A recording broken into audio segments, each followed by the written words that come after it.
Good morning and welcome to Novatime University.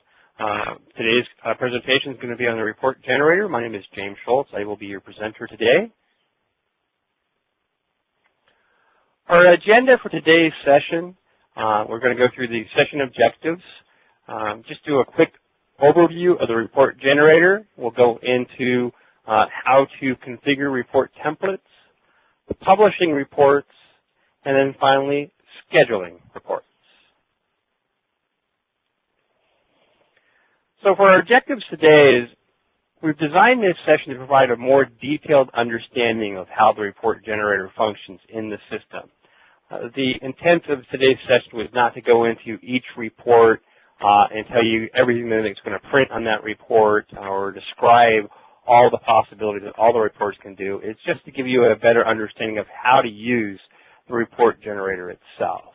And we realize that we have people in attendance today that are first of all, they're new to the system.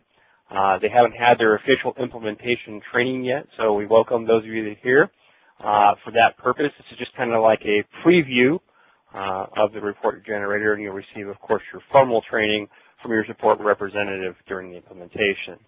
For those of you that are already using this system, this will just be for some additional review for you to reinforce your knowledge of how the report generator works.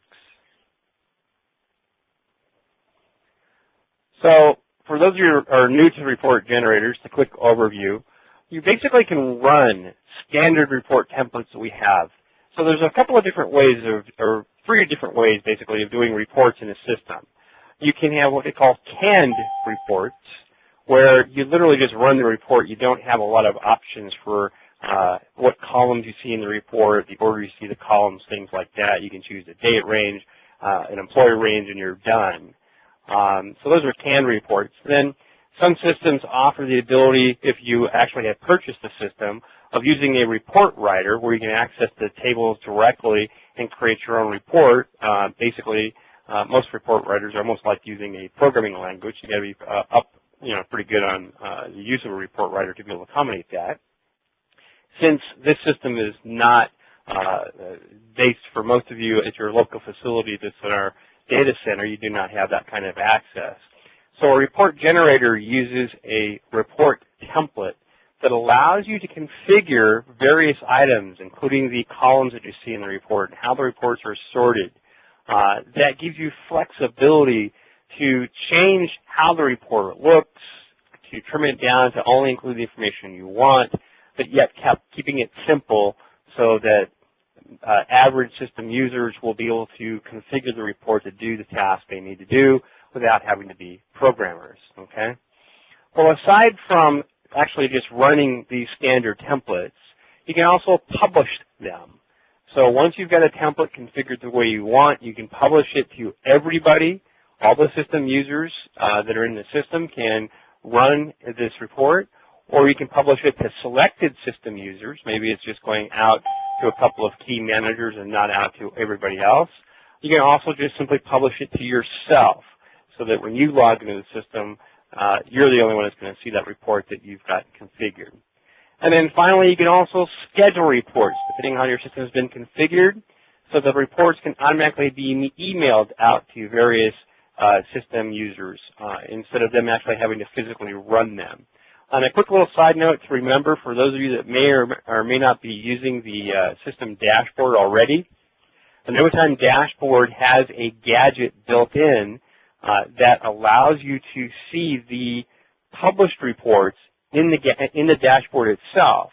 So rather than having to go to the report generator, go and locate your report and then run it, you can simply click on it from the dashboard and it will immediately go and preview that report. Okay, just a quick little side note to add here as we're going through the overview. Okay, so what is a report template? A template is a basic configuration of a report that we have created based on our experience and feedback from our resellers and customers over the years. And generally speaking, the parameters are all ready to go, and you can just run the report as is, okay? But more than likely, you may have to change things like the date range, or depending on your access into the system, you want to narrow the report down to a certain subset of employees, like a particular department. So you can actually make these changes to the parameters and get the detail that you're looking for on the report. But the report itself has no memory. A template has no memory of your previous configuration. So if you change the date range as an example to be for the previous pay period, you run the report and you're finished, and you log out of the system and then come back into the system, when you go back to that report template, all the original settings will be there. It will not know that you made any changes the last time you ran the report. So again, report templates do not have a memory of what you did the last time you were in the system and ran the report. When you want to consistently change settings or have a particular setting always be in place, we have a publish feature. That's what the publish feature is for, that allows you to save the template with your settings in a particular area on the report generator page. So then you can just run that report every single time and not have to worry about changing templates configuration ever again. So let's go into the system.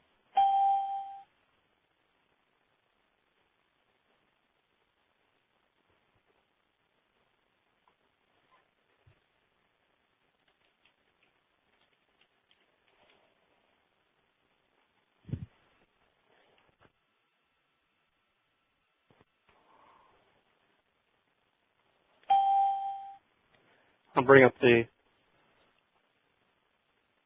reports category, go to the report generator. And again, there's a variety of system reports. We're going to talk about one of the easiest ones to describe during this process, which is the labor costing summary report. But all the reports basically have the same mechanisms in place, just some different information depending on the requirements of the area. Each of these areas is fundamentally governed by the description you see here. So time and attendance.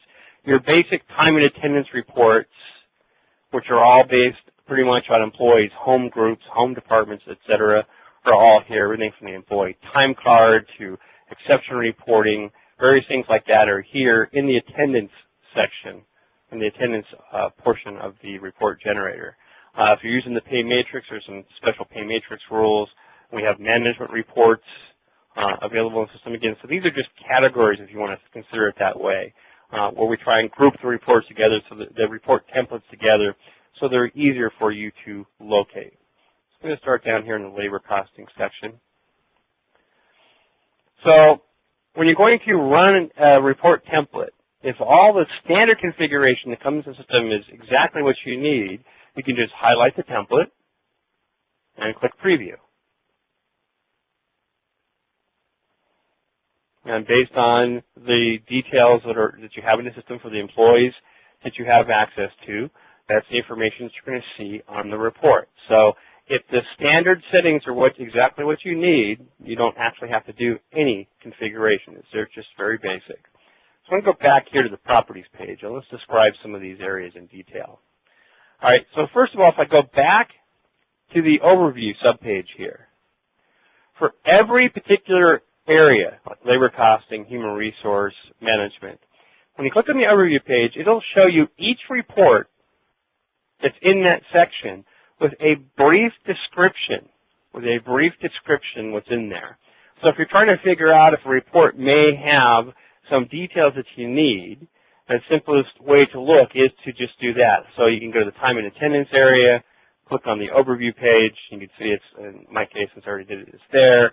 Just do a quick scan here to see if there may be something here that's what you're looking for. And that's one of the quickest ways to figure out if a report may or may not have some details that you want to be able to report on. Okay? It's not always 100%. They're always adding fields to this, and they try to keep this up on a regular basis, but at least this gives you an idea of the what the report's intent is to do.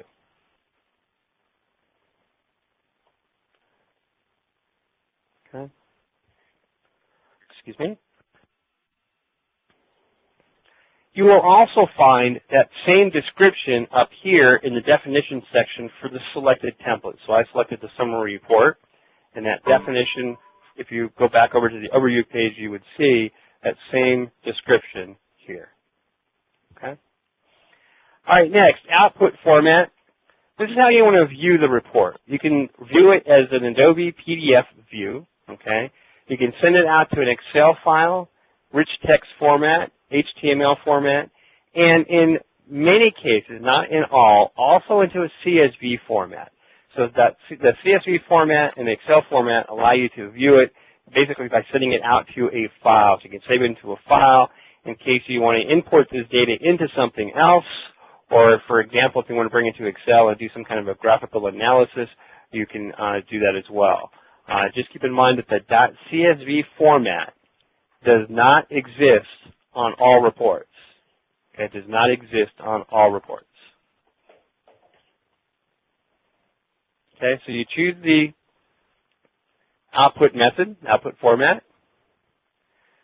Then you have your primary filter. Your primary filter is how you select which employees, which of the employees you're assigned to that you can see, that you're going to see on the report. And of course, you have the options here for all employees. You can also select for employees based on employee ID order or by last name, depending on how you're used to finding your employees. Okay. So just to show you what that looks like, I'm going to do it by ID. It's just simply sorting the selection list by employee ID instead of name. So I can come over here. I want to just move over these two employees. Okay. So essentially, to move one record from the available items list to the selected items list in any of the movers that we have in our product, you can just highlight that item and click the single arrow here, and that will move it over. If you want to move it back, just click on that item again, press the single arrow to the left, and that will move it back. Obviously, the double arrows will actually move everything from left to right, depending on your selection. If you're trying to choose records that aren't necessarily in the same range, so I just want a few employees, as you can see on the screen here. If I highlight the first one that I want to move over and then hold the Control key down on the computer, I can then click on other employees. And when I'm done, just click the single arrow here, and it will move just those selected employees over. So the single arrows move selected employees. And the select employees, you can hold the Control key down and click on each record that you want. Or if you do want to arrange, you can hold the Shift key down. So you click on the first employee you want to select, hold the Shift key down, click on the last employee you want to select, click on the single arrow move over here. That will move those records over. So that's how these movers work in the system. So that aside, I chose the system to list by employee ID, so their employee ID order if I'm used to finding employees that way. If I want to do it by last name, same mover, same concept, but instead of having the ID as the prominent field in the system, it's now sorted by last name. Okay? So for most supervisors, as an example, they're assigned to 10 or 20 employees. Worrying about doing a filter for which employees you want to see probably does not happen all the time. You can just leave it as all employees, and if you're only assigned to 10 employees and there's 3,000 employees in the system, you'll only see those 10 employees. Well, you also have the Use Group Filters feature. And what this allows you to do is, rather than selecting employees from the employee list as I did just a moment ago, it allows you to look at the different employee setup elements. So the employee's home groups, their assigned pay policy or shift number, etc. And I can quickly locate or quickly use employees based on this filter.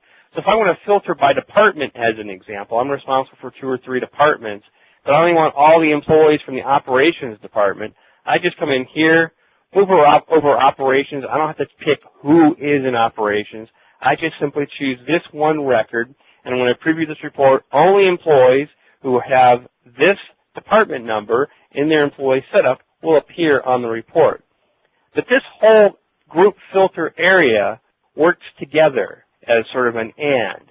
So if I want all the employees that are in this particular department, the operations department, but only for this location, I can do that. So now it's going to say all the employees that are assigned to this location and this department. So all these fields in the Use Group Filter sections all work together as a basic and statement. I want employees that are assigned here and here and here. And that's how this part of the filter would work. Okay. I'm going to pause the recording for just a moment.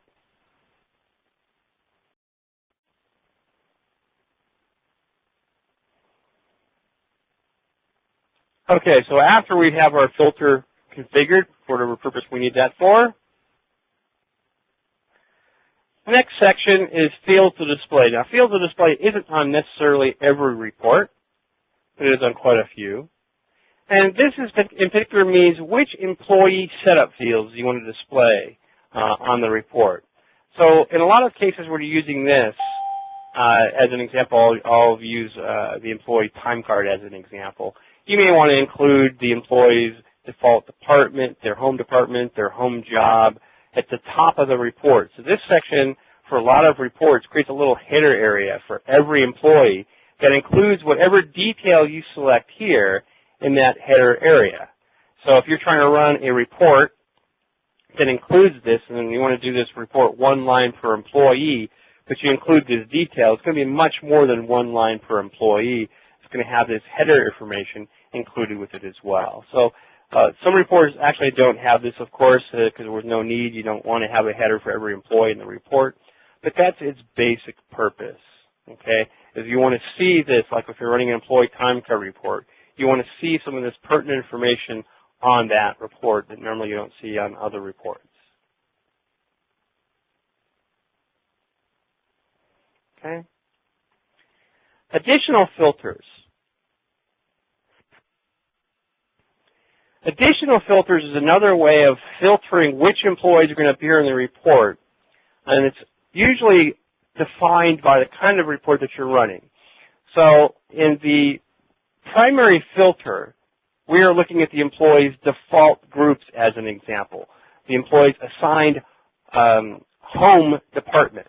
So if the employee is in operations, but throughout the week or the day transfers into different departments, if I go and run a report just for the operations department based on the primary filter, no matter where the employee works, that filter is going to pull all those hours or all that information for that employee into the report because it's just looking at their home group. It's not looking at what they transferred to. The additional filters gives a little bit more control in not just looking at the employee setup for the filter, but also the timesheet. So different reports will have different filter options here. But as an example, I want to run a labor costing report, but I don't need to include things like vacation or paid sick on here. I want to do some other things with that later on. I just want to look at work hours. And as you know, we can have different pay codes for work in the system, not just pay codes, other pay codes that you may need on the report besides excluding vacation and sick. So this allows you to narrow down the focus, in this report's case, to I just only want to see hours associated with work hours, period. Okay? So this is just one example. In this particular report's case, it has a pay code. But in this case, it also has the active group levels in the system. In my case, location, department, and job. So if in the primary the primary filter, I say I only want to see employees in the report that are in department number 100. No matter where they work, I will see that. But if I leave the primary filter set for all employees, and I come down here to the additional filters and choose the operations department, this will only give me employees who have timesheet hours in the operations department and only for the hours in that department. So in the previous example I gave you, if an employee is assigned to operations and transferred into multiple places throughout the entire reporting period, if I just ran the report based on primary filter, the employee worked a total of 40 hours for the week as an example, I'm going to see all 40 hours. But if I don't choose anything in the primary filter and I come down here and choose Department 2 for operations, I'm only going to see the hours for that employee that he spent in the operations department. So if he spent only 2 hours in operations, which is his home department, but spent 38 hours in a lot of other departments, only those 2 hours are going to appear in this report right now because I only want to see anybody and their hours that are in this selection. Okay? So additional filters area gives you a little bit more control of what you're going to see in the report. In most cases, but not all, it basically really reflects back to the timesheet. As an example, we use groups in the timesheet or the pay code in the timesheet. It just depends on the report. And actually, I better make sure I've got my selection the way I want. Excuse me.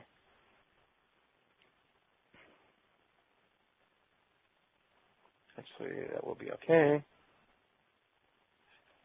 So let's turn this one back off.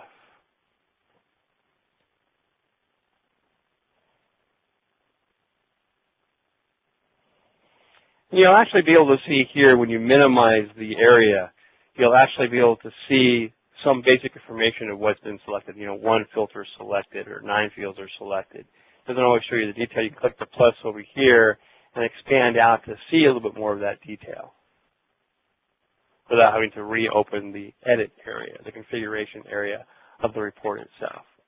All right, the next thing we come to, again, for most reports, is data selections. Not every report has this particular area. Data selections are basically the columns that will appear on the report. Okay? So you can, for this particular report, these are the columns that are available. If you're looking for something that is not in this list, this means the report does not support that information. You can't just add columns that aren't already here. You can switch them between available and selected and back and forth, but you can't just add a column out of the blue here. You can't create a custom column like you would in a report writer to combine a bunch of data into a new column. So remember, this is not a report writer. It's just a report generator that gives you a lot of configuration capability, but you can't just combine data or add your own fields into the system. Okay? But you can turn, get the report to do exactly what you want. You can turn on and off these columns as you need to by just selecting them as you saw earlier. But also you can change the order. So if I wanted my total hours as an example before all the breakdown of regular and overtime, I can just highlight that record and click the up arrow here, and that will move that particular column on the report. Okay? So this is really where the power of the report generator templates start to kick in, because you can now turn things off that you don't need, really tailor the report to only show what you're looking for. And a quick little side note, if you ever, after this class, want to experiment and see what a report looks like and you want to turn on all the fields, the reports self-adjust. So a report with only a few fields may be portrait when you go to view it, but if you turn on all the fields, it may automatically turn into landscape. In addition to that, the report generator also tries to get everything to fit on the page, on the screen, if you will. And by doing that, if you choose a lot of fields, it'll keep reducing the font. And I believe we've got one report that's got so many fields that if you try and display them all, once it's even in the landscape format, it's down to like 0.4. You need to keep that aware. If you're just selecting all the fields, it's got to somehow fit all that data on our normal 8.5 by 11 pieces of paper. Okay? So please keep that in mind as you're trying to configure reports. All right, so data selections is pretty simple area, but very powerful. Okay? Next is our date range. Okay? Most of the reports have all these same options. You can configure this to run for today, yesterday, current pay period, previous pay period, etc. The key to this is really the report's date range. When you do current pay period, it's important to note, it's important to note that the system is looking at the pay period configured with your very first pay policy in the system. So if I'm trying to run a labor costing report and I've got employees that are weekly and some employees that are semi-monthly, when I go and run this report and I tell it to run for the current pay period, it wouldn't make any sense to combine data for some employees that will be 40 hours and other employees that could be up to 88 on a report. It would be, it just wouldn't have any meaning to anybody. Okay? So essentially what the system does is it's doing everything by what we would call an internal date range.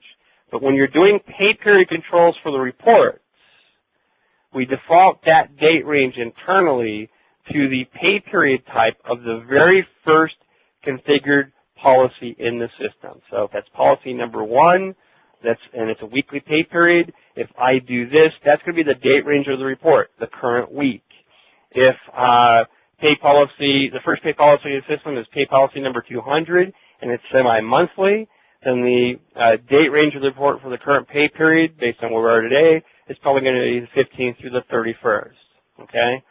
So the system, on every single report that has these date controls, when you have different types of pay period in your company or organization, you need to be aware that even if you run the employee time card reports themselves, you have to, and you want the information, so when you run employee time card reports, the best example I can give, and you've got both semi-monthly employees and weekly employees, you want to run them at the same time, you can't.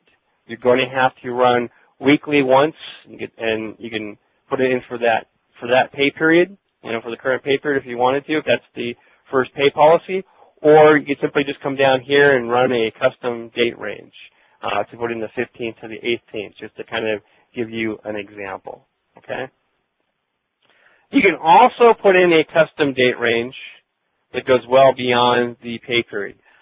Some reports in the system, this custom date range is limited for a month if you're selecting more than one employee, as an example. Some of the other reports you can actually run for a year or further. It just depends on the dynamics of the report. The detail reports are the largest reports to run, so in some cases those are limited to a month. The summary reports usually don't have a limitation. In either case, just to give you some background information, if the system determines that the report is extremely large and will take a long time to run, it automatically will bring up a warning in the display when you go to preview it that the report is going to take some time to run. Please come back later, basically, is in essence what the message will be. What will happen is the system is then running the report in the background. You can go on and do anything else that you want. But when the report actually finishes, there will be an email sent to you letting you know that it's done, and it will end up here in the restored report section for 3 days. Okay? After 3 days, the report's deleted. You would have to run it again. So when you get an email that says the report's done, you can go over the stored reports. You can then preview that report and save it to your local hard drive so you've got it for future reference if you need it. But a large report, when it comes back and tells you that it's going to do it on its own, you can go on with something else, you will have to view and save within 3 days, or you'll have to run the report again. Just a little side note, I'm not going to try and show you that during this class today, during this session today, because it's actually kind of hard sometimes to even get that condition to hit. The report generator is pretty powerful.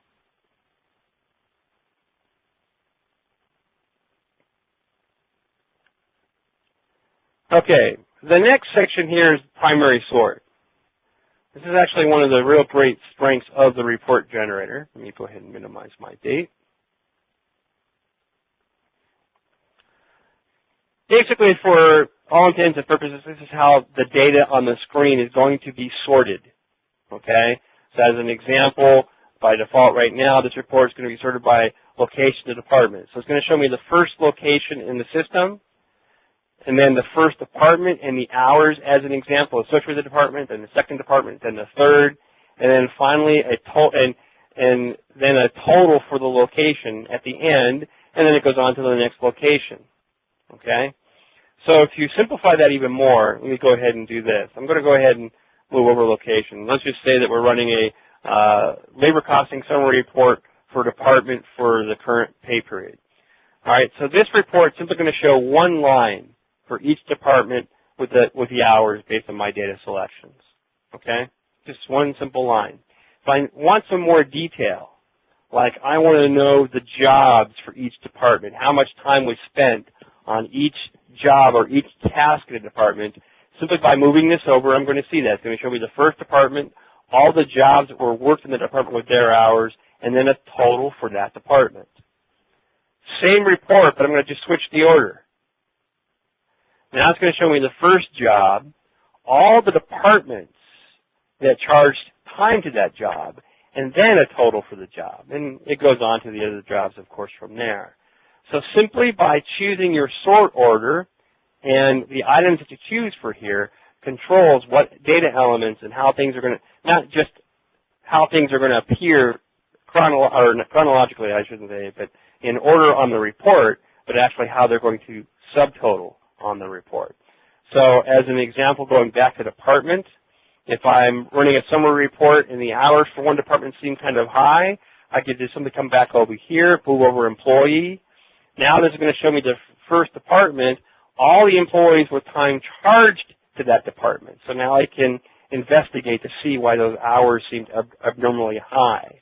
So you can start off with a lot of the reports, even though this is a summary report, with basic information. If you need more, you can simply go to the primary sort area and add that additional detail for you to be able to figure out why things are happening. So if most of my departments have, 300 hours in a particular week, but one has 500 hours, this would be a good example where I want to see why it has 500 hours. Maybe I would include job. Maybe there was a job that ran long, or, well, there's a job that ran long, but why did it run long? Well, now we'll add employee to the mix to see which employee had a lot of hours and find out what's happening there. Maybe the overtime, it has overtime that wasn't authorized, whatever the case may be. So this is really a powerful part of the report engine. Okay? Additional sort gives you some additional options for sorting the different reports. So again, different options will be here for different reports.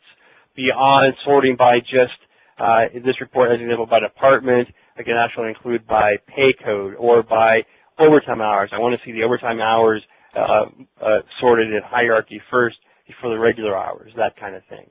So this is just another level of sorting the information in the display. But the primary sort is your main focus and also controls your subtotals. And then finally, in this section, additional options. Again, different reports will have different options. You have an option for page breaks, which you can give to employees. Most reports have the ability of controlling the number of decimal places that you see in a report. So if going to 2 decimal places isn't quite providing the picture you need, I can't figure out why a particular record has 0.67 hours for labor, you can extend it out here and see why it's, by going out to 3 or 4 decimal places, depending on the hyper accuracy you need for the report. Okay? But there's a field here that occurs on many reports, but not all, that we want to make sure we cover in today's discussion. And that's this one here, number of primary sort items shown as columns. Okay? So right now I have 2. Well, I have 2 because if I go back to my primary sort area, I've selected 2. So let me show you what happens really quick when I run this report. I'm going to leave the additional options empty for right now, leave it at 0. I'm going to preview the report. So normally your primary sort items give you a horizontal data about that. So I'm doing it by department first. So my department is showing up, and then all the employees that are under that department are showing up after that. So you can see all the information for both the department and the employees, actually creating an additional row on the report. It needs to do that because of the sort purposes that we're trying to accomplish. Okay, we want subtotals. So it's going to give me the first department, all the employees with their hours spent in the department, and then eventually it's going to give me a total for that department before going on to the next. Same report, still doing the same thing, but I'm going to tell the system where this is available, again this is not available on reports, that I want those 2 to be actual columns in the report. So now I'll go back and preview it.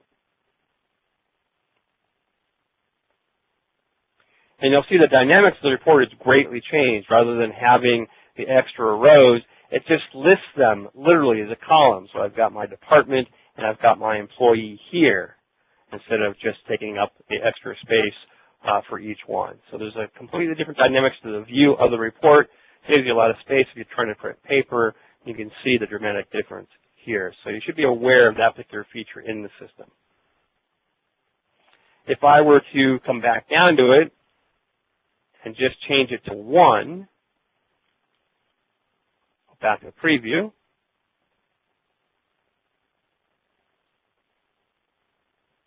okay, you'll see the department's still there. The employee became part of the column. It basically works backwards. If I tell it 1, it's going to be the last primary sort item that's going to appear as a column. It works its way backwards up the primary sort list of what you've got selected.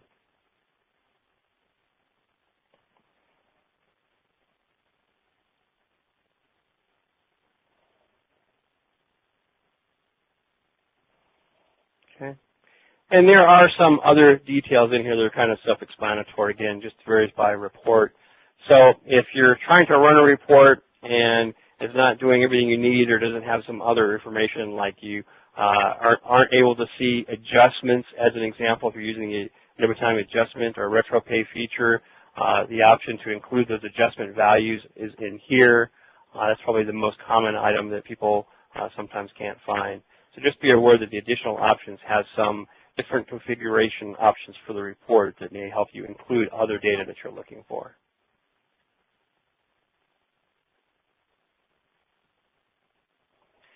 And that's really the basics of configuring and running a template.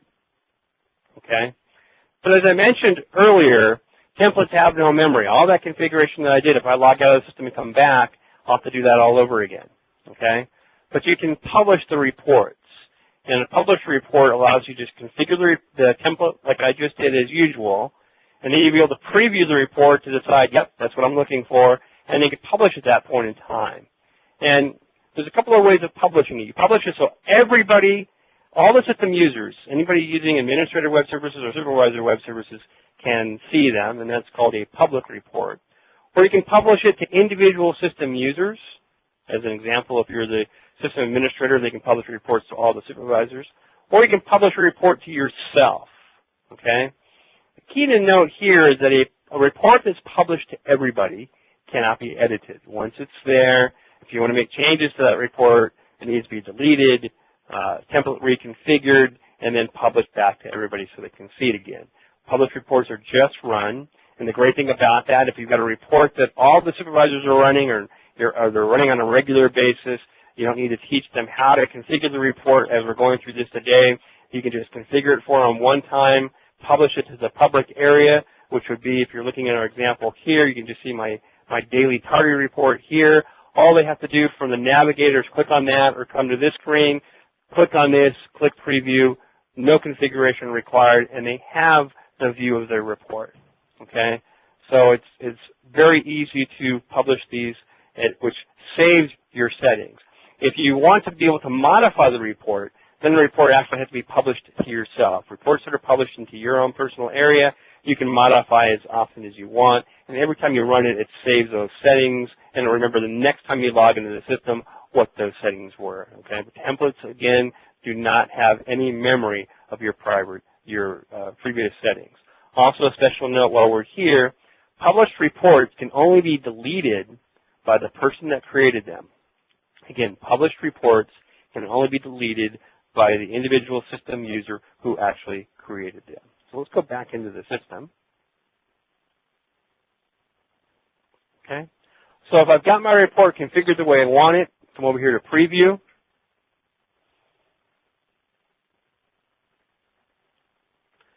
Gives me an opportunity one last time to look at the report. Everything I want is exactly how I need it, the formatting, the columns. Yeah, everything is good. So I'll just come over here and click on the Publish button. This is going to take me back to the Properties page. The ability to publish is actually down here at the bottom. I could have just simply clicked down here below Additional Options on the Publish area. Okay? But by previewing the report, it gives you the ability to make sure your report is correct first. Otherwise, you're going to publish the report and find out later on that you forgot a column or whatever the case may be. So I always recommend after you've got everything configured the way you want, preview it first, and you can always click Publish from there.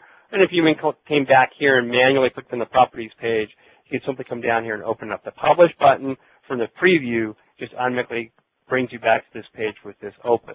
Okay? So here you've got the published report name. Okay? And I want you to make a note. There's a couple of important things here. First of all, whenever you're going to give it for a name, make sure the name is short because of the display area up here is not that wide. And whenever you name the report, you want to put in the published name field and the description field. Okay? So if I'm going to call this my Department OT summary report, I'm just going to go clip and paste that same name down here. Okay? And there are some special notes here about what characters not to use in the report name, so just be aware of that. Okay? Now, this next section is probably what's real important here. The optional options here you don't need to worry about. This is just the formatting of the dates on the report. This is where you tell the system to publish a report too. So if I just publish it to myself, which I'm not going to do yet, that just means under my name, and I'm logged in as demo, the report's going to appear down here. Okay? So I will be the only person that's going to see the report that is published to myself. I can publish it to select system users. When I publish it to select system users,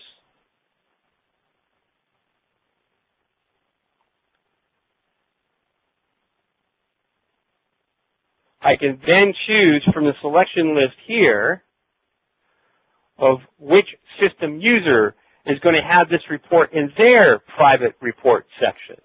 Okay? So again, when I just choose it for selected system users, it does not go to the public reports area. Okay?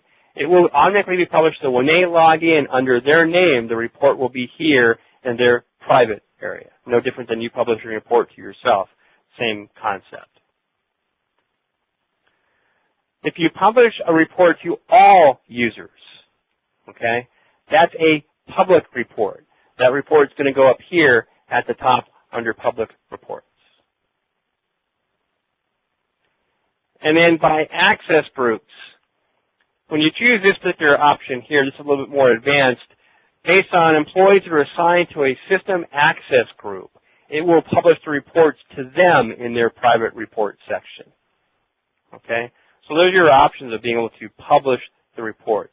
In this particular case, once a report is published, let me go ahead and publish this one to myself. You just click the Publish button here when you have everything ready to go. Okay? The report is then going to automatically appear wherever you've selected up here. So in my case, I put it in this particular area, in my own area, published it to myself. So here's the report. And I could just simply come here anytime I want, preview the report, and I'm good to go.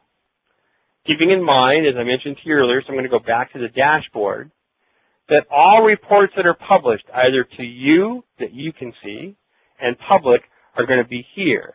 So the daily target report, which says shared, this is a public report. These other two reports, only I can see. Okay? The great thing about this, again, if I just go ahead and click on the report from the dashboard, it takes me back to the reports category and automatically previews the report. Okay? So I already have the information ready to go. I don't have to go to the properties page, etc. It's just going to do it for me. Okay? So now let me show you the difference between the public reports and the private reports. Expand this out. So for any reports you highlight in the public area, you'll know all those edit buttons, the control being able to make changes to the various parameters, they're all missing. You can't change the primary filter. You can't change any of this information. All you can do is preview the report. However, if I go back down here to one of my own personal published reports, let's go back down to the Department OT summary report.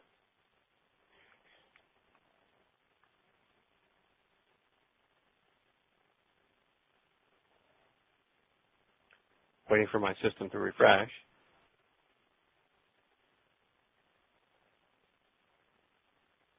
Okay. I can access all these areas to make changes. So any report that I have here in my area, if I make a change to it and preview it, and okay, that's good, and then log out to come back, whatever I had done the last time will still be there. Okay, so I can make changes all that I want based on in this configuration area. Report that's up here, I can't. However, if you have full access to do so, any report that's in the public area where you can't edit the settings, right now my system here in the office is really slow today. Apologize for that. If you've got full access to do so, has this published to plus button down here. What this does is it copies the public report into your private area. So I'll click the plus. Automatically copies it down here. And now down here, I can make changes to the parameters. I simply cannot change the report up here in the public area. So again, if I now need to make a change to it, I've decided I want to change it. Since I created it, I can come up here and I can delete this, come back down here, make where the changes are, and I can then republish that out to be public again. Okay?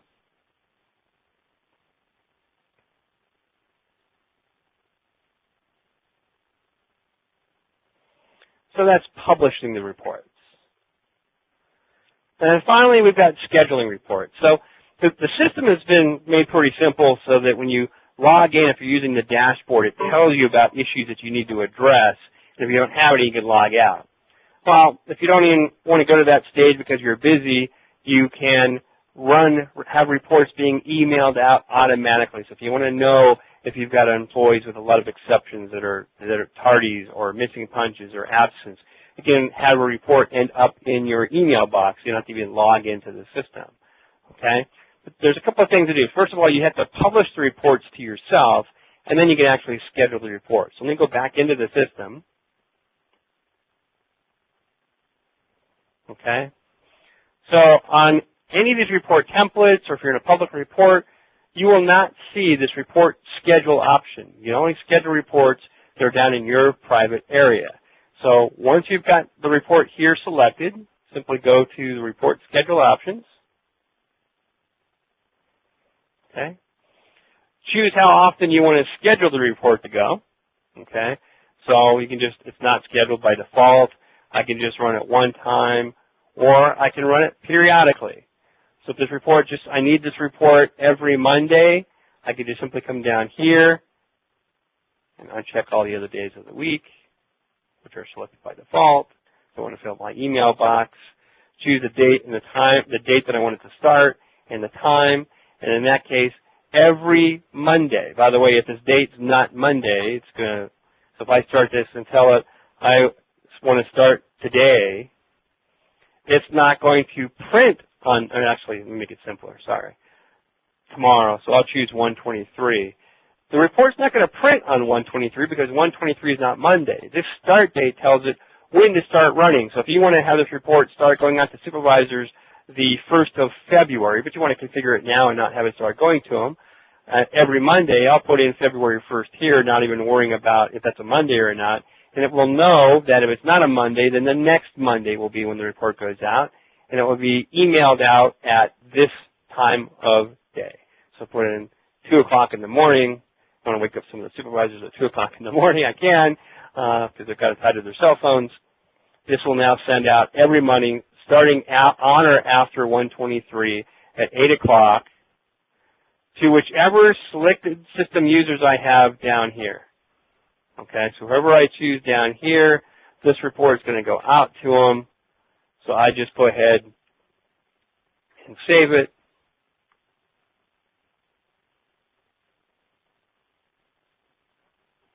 And now the system every Monday is going to send out, I believe this is my, the tardy report to all, in this case here, I can, of course, choose a lot more than I have, all the system users selected in this list.